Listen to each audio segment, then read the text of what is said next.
Hello বন্ধুরা, আশা করি খুব ভালো আছো। আর আজ রান্নাঘরে যে রেসিপিটা শেয়ার করব সেটা আমাদের বাড়িতে দারুণ জনপ্রিয়, অসাধারণ স্বাদের পুঁটি মাছের ঝাল। পুঁটি মাছ না থাকলে রান্নাটা কিন্তু তোমরা মোরলা মাছ দিয়েও করতে পারো। বাজারে এখন প্রচুর পুঁটি মাছ উঠেছে, তাই ভাবলাম তোমাদের সাথে এই রেসিপিটা শেয়ার করি।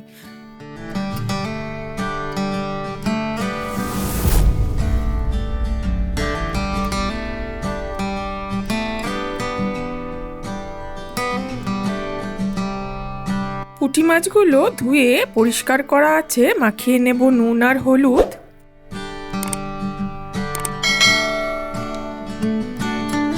মাছের মধ্যে খুব ভালো করে নুন আর হলুদটা মাখিয়ে নিচ্ছি।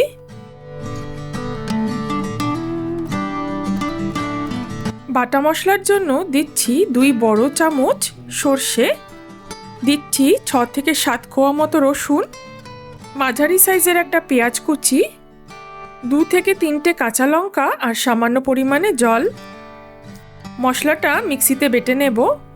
কড়াই গরম হয়ে গিয়েছে, দিয়ে দিচ্ছি পরিমাণ মতো সর্ষের তেল। মাছগুলো অল্প অল্প করে 2 থেকে 3টে ব্যাচে ভেজে নেব।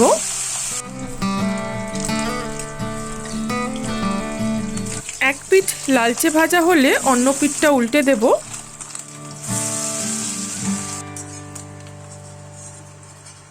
মাছগুলো আমার সব ভাজা হয়ে গেছে, একটা আলাদা পাত্রে নিয়ে নিচ্ছি।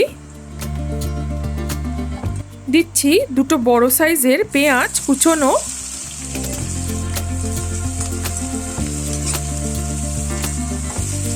পেঁয়াজে হালকা কালার চলে এসছে। এবার দিয়ে দিচ্ছি টমেটো কুচি। আমি এখানে একটা টমেটোই নিয়েছি। দিয়ে দিচ্ছি পরিমাণ মতো নুন, হাফ চা চামচ মতো হলুদ, হাফ চা চামচ থেকে সামান্য বেশি লাল লঙ্কার গুঁড়ো। আর এবার সর্ষে বাটাটা দিয়ে দিচ্ছি।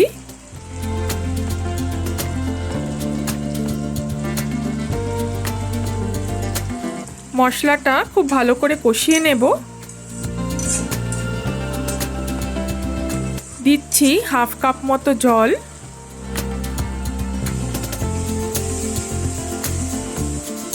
আবার খানিকটা কষিয়ে নেওয়ার পর এবার মাছগুলোকে ছেড়ে দিচ্ছি।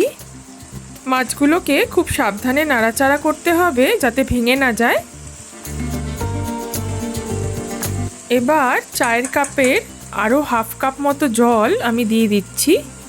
যেহেতু এটা ঝাল, তাই ঝোলটা একদম গা মাখা মাখা হবে, বেশি জল কিন্তু দেওয়া যাবে না। দিয়ে দেব ধনেপাতা কুচি আর কাঁচা লঙ্কা।